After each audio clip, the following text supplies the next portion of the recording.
Brian. And I'm Stephanie. In order to understand how to write with sources, you've got to stop thinking of them as texts. And start thinking of them as people. As we know, citation is a fancy word for those times when we explain what someone else has said or written. The person who said the words we are citing is the source author. So, there's a person behind each source. Right, an author, and you can engage with them in a sort of conversation. With practice, it'll feel like second nature. Let's look at what happens when we begin treating sources as people in our writing. In the study, it reports that homeless youth protect their safety using a number of strategies. Here, the source is treated as an object. It's the study that's doing the talking. And, if you think about it, studies can't talk. No, but people can. So we can fix this personification of the study by supplementing the author's name, like this. In her study, Keelan reports that homeless youth protect their safety using a number of strategies. Where you put the date of Keelan's publication and the page number depends on the citation style you're following. We're following APA citation style.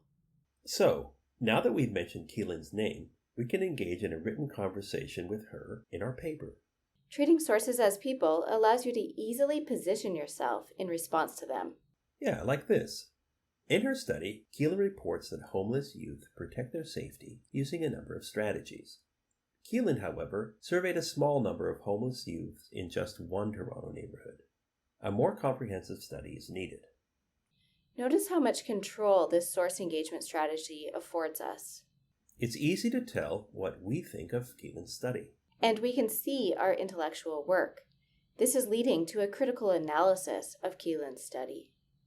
Profs want to see your intellectual contribution stand out like this in your paper.